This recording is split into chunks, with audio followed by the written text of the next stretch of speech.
Pemirsa, kembali kita di channel YouTube DPPU CSIT Layis Jateng dalam program Gerakan Orang Tua Berkisah Indonesia.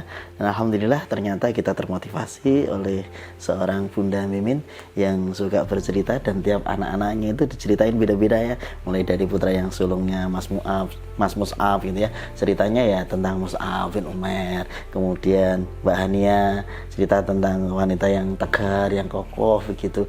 Kemudian adiknya Mbak Hania itu ada Mas Fatih ya. Sama. Mas Fatih itu menceritakan ya tentang Muhammad Al-Fatih begitu, bagaimana penaklukan Konstantinopel, dan akhirnya anaknya sekarang jadi orang yang pemberani, kuat, senang dengan binatang, naik sapi, naik kuda, naik apa gitu.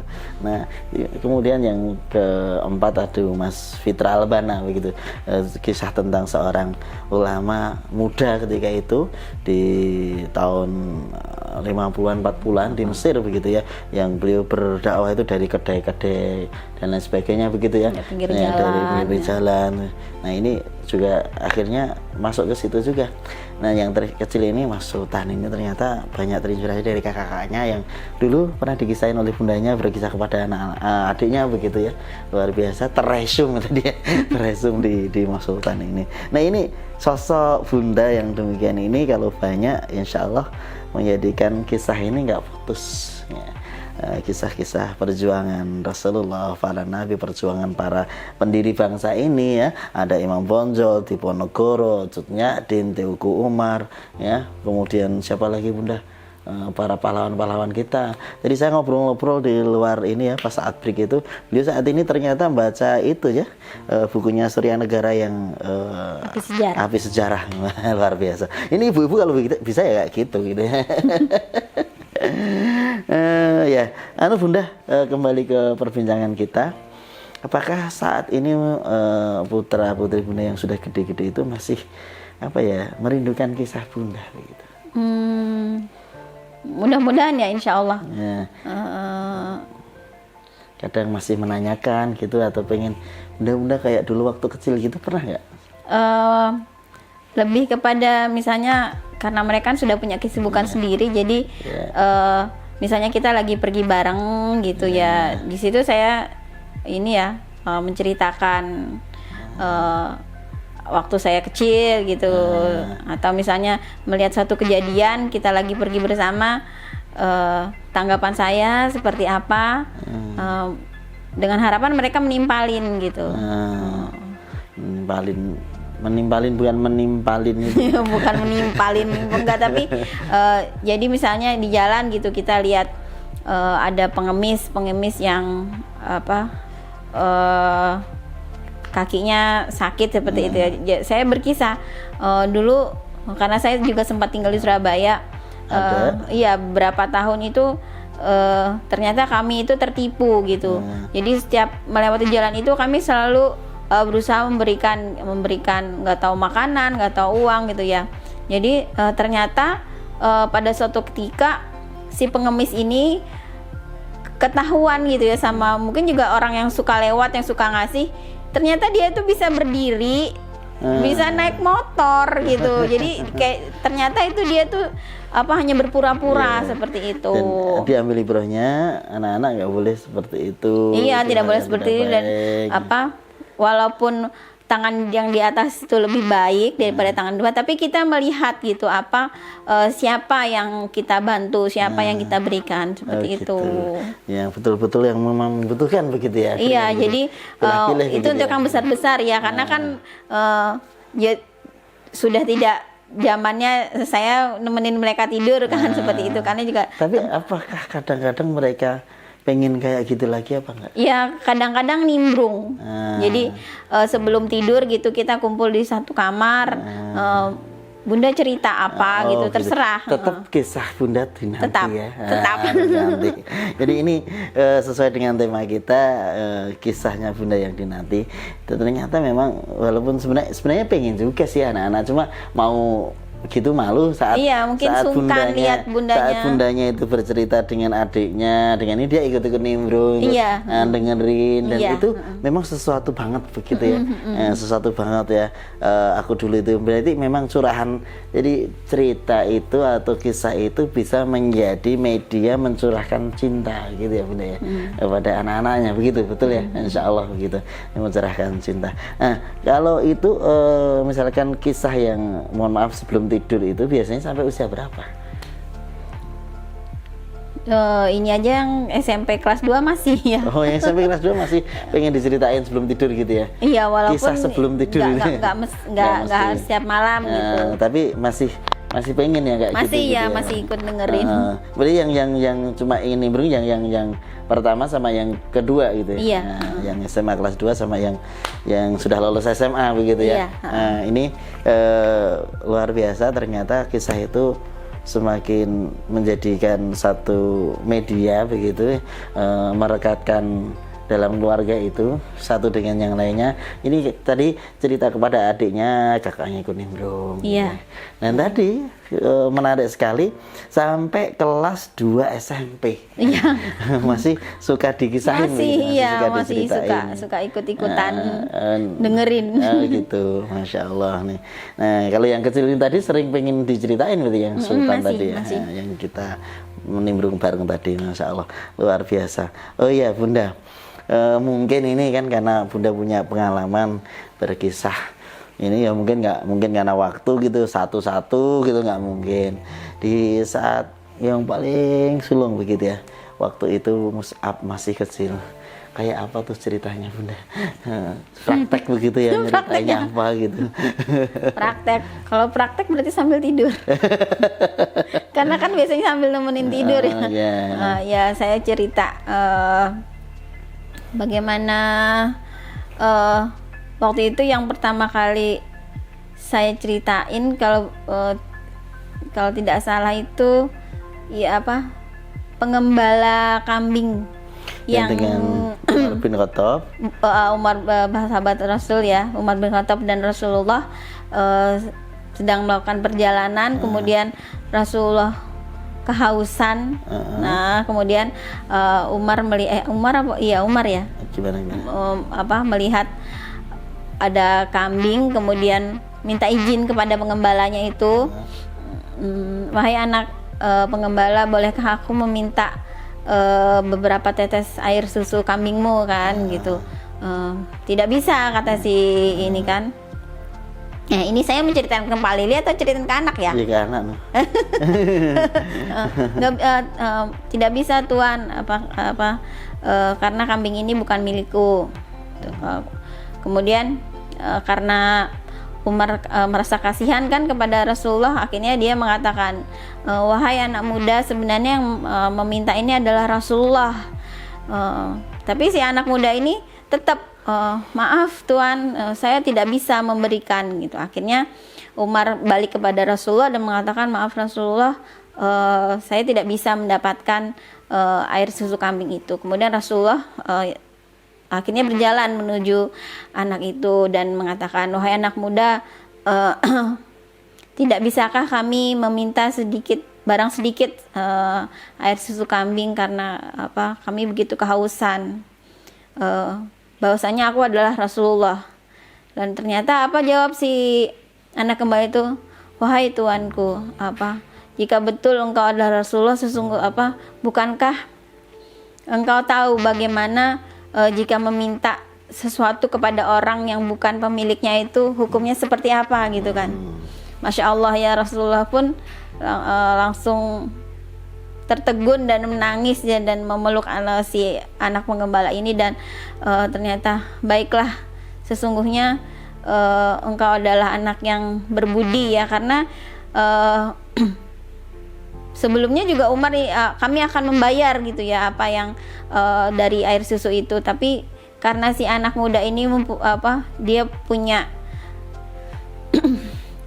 keyakinan bahwasanya yang dia gembalakan itu bukan miliknya, walaupun misalnya dia bisa ya menerima uang itu kan, tapi dia merasa tidak berhak untuk memberikan, walaupun yang meminta itu adalah seorang Rasulullah, seorang Rasul ya, tetap karena saat itu kan otomatis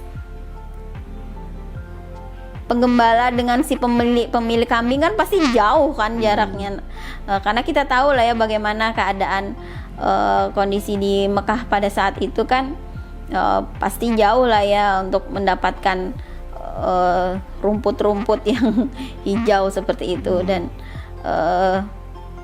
jadi dari kecil dengan harapan Mus'ab itu punya pendirian gitu ya, bahwasanya sesuatu yang bukan miliknya walaupun nilainya itu sedikit itu tidak boleh dia ambil gitu, tidak boleh mengambil hak yang bukan miliknya, itu seperti itu. Jadi menanamkan nilai gitu ya, nilai kejujuran, nilai ya, betul, ketegasan, kemudian nilai berpegang pada satu prinsip, kebenaran, begitu dituangkan di situ gitu ya. Nah, ini tadi ada kisah itu untuk mengisahkan si putra sulung beliau, Mas Mus'ab begitu. Nah, saya kira setiap anak ada cerita begitu banyak. Nah, kemudian ini Bunda, harapan Bunda kepada para bunda-bunda yang pemirsa di rumah, mungkin tidak hanya Bunda, ayahanda juga atau orang tua kaitannya dengan masalah budaya berkisah ini, atau kita kan ada program gerakan orang tua berkisah Indonesia ini, menurut Bunda gimana ini? Bagus sekali dan saya mendukung karena ya saya merasakan dengan kita berkisah, kita istilahnya mau membuka mulut bersuara gitu kepada anak. Jadi nggak cuman nggak boleh, jangan harus begini begitu, tapi dengan berkisah itu kita mencontohkan secara tidak langsung gitu. Dan makanya waktu Ustadz Lili posting pertama kali tentang Gobi, mau maksudnya suka gitu ya dengan acaranya gitu. Dan ya kaget juga kenapa kok terus jadi diikutkan acara ini gitu. Nah, kita kan pengennya memang gerakan orang tua berkisah yang kita cari ya orang tua gitu ya. Pas banget kan. Saya udah tua ya. Maksudnya kan punya anak berarti orang tua gitu. Jadi bahkan kalau misalnya ada teman-teman anak kesini tuh ya main ke rumah gitu, suka saya tanya-tanyain gitu ya, suka tanya-tanyain, bahkan mungkin bisa ditanyain kepada anak kalau misalnya kita kan ada kebiasaan tuh ya, sebelum hari Jumat atau pas pada hari Jumatnya itu melakukan sunnah-sunnah Rasul ya, seperti memotong kuku, bersih itu. Jadi kalau misalnya pas ada anak ke rumah gitu ya, temennya anak ke rumah gitu, saya lagi potongin anak, yaudah kamu sini. Jadi beberapa anak tetangga itu gitu ya udah saya potongin juga kukunya sambil gitu berkisah. Iya, kenapa kok kamu tahu nggak kenapa harus potong kuku gitu? Kenapa? Karena ini hari Jumat dan bla bla bla seperti itu. Masya Allah, dan berarti tidak hanya berkisah untuk anaknya, tapi anaknya tetangga juga. Iya. Secara nggak langsung kan, jadi mereka tahu gitu ya. Oh, kalau hari Jumat tuh ada sunahnya yang harus dilakukan seperti itu. Dan kepenginnya sih ada kepengen ada suatu wadah gitu ya, jadi kita ngumpulin anak-anak gitu. Kita mengisahkan ya, jadi ada hari berkisah gitu ya. Kepengennya seperti itu sih gitu. Harapannya Bunda Mimin itu ada hari berkisah. Iya, walaupun satu cerita gitu kan, paling enggak kan. Ya udah, nanti kita ada waktu ini tiap hari Ahad malam Senin ya, nanti bisa Bunda Mimin yang berkisah di sini gitu ya. Tapi kalau ngumpulin anak kan masih riskan ya. Kan online. Online gitu, ya, online. Pakai Zoom juga boleh gitu ya. Insyaallah nanti saya siapin dulu suaranya gitu, ya. Kalau gitu nggak malam-malam, kalau gitu sore. Iya, sore. Ya, harapannya kepada tadi harapan saya kepada para orang tua semua dimanapun berada, kita tidak harus punya basic seorang pendongeng atau seorang guru untuk menceritakan atau untuk membacakan suatu kisah cerita. kita bisa menceritakan apa saja yang ada di sekitar kita, apa saja yang dulu pernah kita alamin, atau misalnya harapan kita kepada anak kita seperti apa itu, apa ya, kita bisa mulai dengan semampu kita gitu ya. Jangan malu untuk membuka mulut, membuka suara gitu. Jangan hanya jadi orang tua yang cuman bisa memerintah, kamu harus ini, kamu harus itu, kamu jangan ini, kamu jangan itu. Tapi juga jadi orang tua yang mau memberikan hadiah kepada anaknya ya, satu kisah, satu cerita, mau membuka mulutnya dengan mengeluarkan suara-suara yang indah, suara yang dirindukan oleh anaknya, karena itu adalah suatu kenangan atau bisa menjadikan satu memori yang pasti akan membekas di hati anak, seperti itu. Jadi mulailah, kalau misalnya sudah terlanjur anaknya sudah besar ya nggak apa-apa, kita bisa ambil waktu yang kita bisa rekreasi. Iya, waktu kita berekreasi atau lagi berjalan, seperti. Jadi anak juga akan membuka diri kepada kita seperti itu. Seperti itu. Luar biasa ini Bunda Mimin. Sudah terasa sudah 1 jam kita berbincang. Masya Allah. Sudah 1 jam kita berbincang, udah ngobrol-ngobrol banyak hal tadi. Dan tadi Bunda, Ayah, kemudian para Bapak Ibu, Umi Abi, semuanya kita diajak untuk selalu berkisah kepada anak-anak kita, karena melarang dengan kisah itu akan lebih smooth dibanding dengan larangan langsung. Mengajak dengan kisah itu akan lebih enak dibanding mengajak langsung, begitu ya. Kemudian memberikan nilai-nilai yang baik melalui kisah itu luar biasa. Gitu. Inilah dasarnya kisah, sehingga kisah itu sangat dinanti oleh anak-anak kita. Sehingga pada kesempatan malam ini pun juga kita ambil tema, yaitu kisah Bunda yang selalu dinanti. Dan ini luar biasa juga, kisahnya Bunda Mimin selalu dinanti oleh putra-putrinya. Dan mudah-mudahan ini termasuk satu wasilah tarbiyah pendidikan anak melalui kisah ya, begitu. Ini terima kasih Bunda Mimin. Ada closing statement dari Bunda? Closing statement? Ya. Apa ya? Nah, berkisah itu bagaimana bla bla bla begitu. Jadikan harimu, hari-harinya Bunda itu dekat kepada anak, hari-harinya Abi juga dekat kepada anak, dengan merangkul anak dengan kasih sayang. Jangan merasa menjadi seorang yang benar karena merasa tua gitu ya, karena merasa seperti sebagai orang tua, tapi membuka diri gitu ya. Jadi kalau kita salah, kita tidak malu untuk meminta maaf kepada anak, sehingga anak juga akan merasa dihargain seperti itu. Dan memulai berkisah itu tidak dosa gitu ya. Bukan suatu yang hal memalukan gitu ya. Berkisah itu indah gitu ya. Iya, berkisah itu indah. Dan tetap semangat mencari-cari suatu hal yang baru juga akan membuat kita senantiasa sehat. Seperti itu kan, karena kita selalu membaca atau kita mencari referensi-referensi yang baik-baik, itu insya Allah juga memberikan suatu ketenangan bagi kita. Seperti itu. Begitu Bunda, terima kasih perbincangan kita. Pemirsa channel YouTube DPPU CSIT LA Jateng, sudah 1 jam kita berbincang dengan Bunda Mimin. Mungkin lain kali kita bisa berbincang lagi ya Bunda ya, berbagi cerita kepada para pemirsa.